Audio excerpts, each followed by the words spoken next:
കച്ചവടം അങ്ങനെ പോകുന്നു, വില കൂടുതലാണ്. നല്ല കച്ചവടം ഉണ്ടാവും പ്രതീക്ഷിക്കുന്നു.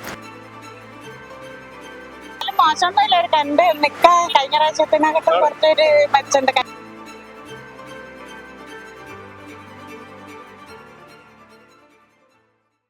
നമസ്കാരം. കേരളം അങ്ങനെ ഓണത്തിന്റെ തിരക്കുകളിലേക്ക് മെല്ലെ മെല്ലെ നീങ്ങിക്കൊണ്ടിരിക്കുകയാണ്. സ്കൂളിലെ പരീക്ഷകളെ കഴിഞ്ഞു. ഇന്നലത്തോടെ സ്കൂളുകളിലെ ഓണാഘോഷവും പൂർത്തിയായി. നമ്മുടെ കുട്ടികളും ഓണത്തിന്റെ ഒരു ആവേശത്തിലേക്ക് കയറുകയാണ്. ഇപ്പോൾ ഞാൻ നിൽക്കുന്നത് കോഴിക്കോട് നഗരത്തിലെ മിഠായി തെരുവിലാണ്. മിഠായി തെരുവ് നമുക്കറിയാം തിരക്കൊട്ടും കുറവുള്ള ഒരു സ്ഥലമല്ല, ഇപ്പോഴും നല്ല തിരക്കുള്ള സ്ഥലമാണ്. ഇപ്പോഴും സ്ഥിതി വ്യത്യസ്തമല്ല. ഓണത്തിന്റെ ഷോപ്പിങ്ങിനായിട്ട് ആയിരക്കണക്കിന് ആളുകളാണ് മിഠായി തെരുവിനകത്തേക്ക് എത്തിക്കൊണ്ടിരിക്കുന്നത്. അപ്പോൾ മിഠായി തെരുവിൽ പ്രേക്ഷകർക്ക് ദൃശ്യങ്ങളിൽ കാണാം, മിഠായി തെരുവിൽ ഓരോ കടകളിലേക്കും നിരവധി പേരാണ് ഇവിടെ എത്തിക്കൊണ്ടിരിക്കുന്നത്. ഓണത്തിന്റെ ഒരു തിരക്ക് അങ്ങ് തുടങ്ങി വരുന്നതേ ഉള്ളൂ. അത്ര അധികം, അതായത് ഉത്രാടപ്പാച്ചലിന്റെ അത്രയൊന്നും തിരക്ക് നമുക്ക് പ്രതീക്ഷിക്കാറായിട്ടില്ല. അതിപ്പോ ഓണത്തിന്റെ തൊട്ട് തലേ ദിവസമൊക്കെ ആയിരിക്കും അത്ര കണ്ട് തിരക്കിലേക്ക് നഗരം മൂങ്ങുക. എന്തൊക്കെയായാലും മിഠായി തെരുവിനെ സംബന്ധിച്ചിടത്തോളം, കോഴിക്കോട് നഗരത്തിന്റെ ഒരു ഷോപ്പിംഗ് ഡെസ്റ്റിനേഷൻ ആയിട്ടുള്ള മിഠായി തെരുവിനെ സംബന്ധിച്ചിടത്തോളം വലിയ തിരക്കാണ്. കച്ചവടക്കാർക്കും വലിയ ആശ്വാസമായിരിക്കും. അതേസമയം നമ്മുടെ ശ്രദ്ധിക്കേണ്ട ഒരു കാര്യം എന്ന് പറഞ്ഞാൽ, ഈ ഓണം കളറാക്കാമെന്ന് കരുതി കോഴിക്കോട് നഗരത്തിലേക്ക് വണ്ടി എടുത്ത് ഇറങ്ങാൻ നിൽക്കുന്നവരുടെ അവസ്ഥയാണ് വളരെ കഷ്ടമായിട്ടുള്ളത്. റോഡിലേക്ക് വണ്ടിയുമായി ഇറങ്ങിക്കഴിഞ്ഞാൽ 1-2 മണിക്കൂർ റോഡിനകത്ത് ട്രാഫിക് ബ്ലോക്കിൽപ്പെട്ട് ബുദ്ധിമുട്ടി നിങ്ങൾക്ക് നിങ്ങളുടെ ലക്ഷ്യസ്ഥാനത്ത് എത്താമെന്നുള്ളതല്ലാതെ വളരെ എളുപ്പത്തിൽ നഗരത്തിലൂടെ കറങ്ങാമെന്നുള്ളൊരു മോഹവുമായിട്ട് ആരും കോഴിക്കോട് നഗരത്തിലേക്ക് എന്തൊക്കെയായാലും ഇന്നും നാളെയും ഇനി വരാനിരിക്കുന്ന ഓണ ദിവസങ്ങളിൽ ഒന്നും തന്നെ എത്തേണ്ടതില്ല. കാരണം കോഴിക്കോട് നഗരത്തിൽ അത്ര കണ്ട് ഗതാഗത കുരുക്ക് രൂക്ഷമായിക്കൊണ്ടിരിക്കുകയാണ് എന്നുള്ളതാണ്. നിരവധി പേർ പല സ്ഥലങ്ങളിൽ നിന്ന് വാഹനങ്ങളുമായി എത്തുന്നതുകൊണ്ടായിരിക്കും. നമ്മൾ ഏതാനും ദിവസങ്ങൾക്ക് മുമ്പ് പറയുകയും ചെയ്തിരുന്നു, ഒരു ഓട്ടോറിക്ഷ ഡ്രൈവറുടെ ഒരു കുറിപ്പൊക്കെ പങ്കുവച്ച വാർത്തയൊക്കെ ഏതാനും ദിവസങ്ങൾക്ക് മുൻപ് നമ്മുടെ പ്രേക്ഷകരുമായിട്ട് പങ്കുവച്ചിരുന്നു. അന്ന് ആ ഓട്ടോറിക്ഷ ഡ്രൈവർ പറഞ്ഞത് എത്രമാത്രം കൃത്യമാണ് എന്നുള്ളതാണ് ഇപ്പോഴത്തെ ഒരു സാഹചര്യം തെളിയിച്ചുകൊണ്ടിരിക്കുന്നത്. കാരണം ഗതാഗത കുരുക്ക് അത്ര കണ്ട് രൂക്ഷമാണ്.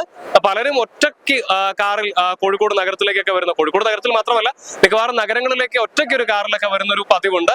അപ്പോൾ അത് ഈ ഗതാഗത കുരുക്ക് രൂക്ഷമാവുന്നതിന് വലിയ കാരണമാവുകയും ചെയ്യുന്നുണ്ട്. ഇത് മുന്നിൽ കണ്ടുകൊണ്ടുള്ള പരിശ്രമങ്ങൾ, ഗതാഗതം ചില പരിഷ്കാരങ്ങളും മറ്റും കോഴിക്കോട് സിറ്റി ട്രാഫിക് പോലീസും മറ്റും ആവിഷ്കരിച്ചിട്ടുണ്ടെങ്കിൽ പോലും അവയൊന്നും തന്നെ പൂർണ്ണമായും ഇനിയും ഫലവത്തായിട്ടില്ല എന്നുള്ളതാണ് നമുക്ക് പറയാൻ വേണ്ടി സാധിക്കുന്നത്. എന്തായാലും നഗരത്തിലെ തിരക്ക് ഇങ്ങനെ നാൾക്ക് നാൾ കൂടിക്കൊണ്ടിരിക്കുകയാണ്. നമുക്ക് അതിന്റെ വിശേഷങ്ങളിലേക്ക് ഒന്ന് പോവാം. എന്നിട്ട് ഓണത്തിന്റെ കച്ചവടം എങ്ങനെയുണ്ട്?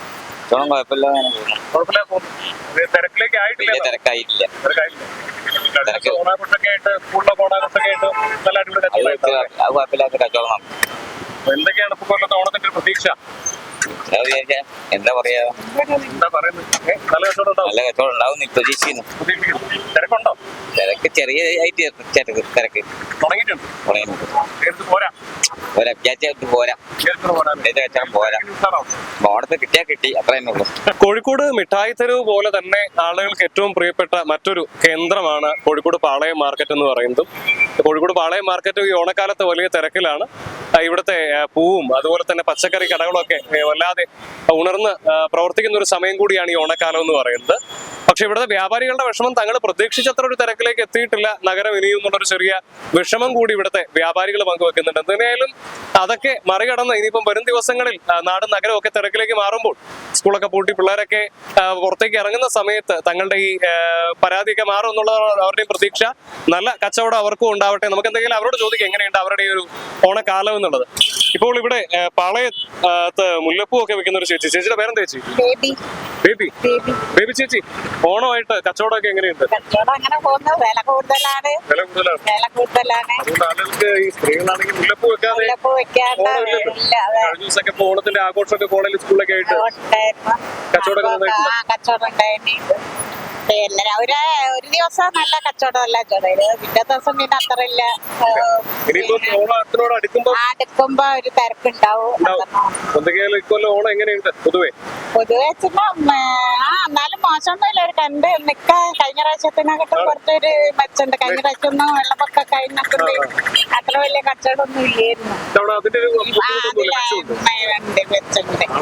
തിരക്കായിട്ട് വരണപ്പോ തിരക്കായിട്ടില്ല.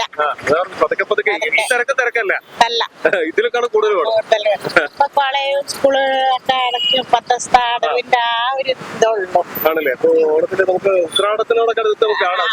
അതൊക്കെയാണ് ശരിക്കുള്ളത്. അതൊക്കെയാണ് കാണാൻ നോക്കി നിക്കുന്നത്. നമ്മളെ ജീവിതം അതല്ല. അവരൊക്കെ പുറത്തിറങ്ങി വന്നാലേ നമുക്ക് വീട്ടിൽ അരി വാങ്ങാൻ എന്തെങ്കിലും ഉണ്ടാവുള്ളൂ. അതൊക്കെ നടക്കും. ഓണമൊക്കെ അടിപൊളിയാവും. അടിപൊളിയാകട്ടെ. ഓണാവധിക്ക് വേണ്ടി സ്കൂളും കോളേജും എല്ലാം അടച്ചതുകൊണ്ട് കുട്ടിപ്പട്ടാളം ഇനി വരും ദിവസങ്ങളിൽ കുടുംബത്തോടൊപ്പം നഗരത്തിലേക്ക് എത്തും എന്നുള്ളതാണ് ഇവിടുത്തെ കച്ചവടക്കാരുടെ ഒരു പ്രതീക്ഷ എന്ന് പറയുന്നത്. അങ്ങനെയാണെങ്കിൽ വരും ദിവസങ്ങളിലും തിരക്ക് ഇങ്ങനെ വർദ്ധിക്കും.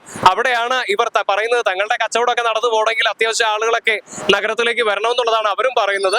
പക്ഷെ ഇവിടുത്തെ ഒരു കുഴപ്പമെന്ന് പറയുന്നത് നമ്മുടെ റോഡുകളാണ്. നമ്മുടെ റോഡുകളിൽ ക്രമാതീതമായ ഗതാഗത കുരുക്കുണ്ട്. അതിന് യാതൊരു കുറവുമില്ല. അപ്പോൾ തിരക്ക് ഇങ്ങനെ വർദ്ധിക്കുമ്പോൾ വരും ദിവസങ്ങളിൽ റോഡിൽ കാലുകുത്താൻ പറ്റാത്ത അവസ്ഥയാവും എന്നുള്ളൊരു സംശയം മാത്രമാണ് ബാക്കിയുള്ളത്. എന്ത് തന്നെയായാലും നാടും നഗരവും എല്ലാം ഓണത്തിന്റെ ഒരുക്കങ്ങളിലേക്ക് ഒരുങ്ങിക്കഴിഞ്ഞു. ഇനി വരാനിരിക്കുന്ന ദിവസങ്ങളിൽ ഈ തിരക്ക് ഇങ്ങനെ കൂടിക്കൊണ്ടിരിക്കുകയുള്ളൂ. അപ്പോൾ കച്ചവടക്കാരുടെ മുഖത്ത് നമുക്ക് ആഘോഷത്തിൻ്റെതായ സന്തോഷത്തിൻ്റെതായ പുഞ്ചിരി കാണാൻ വേണ്ടി സാധിക്കും എന്നുള്ളതാണ് നമുക്ക് കാണാൻ കഴിയുന്നത്.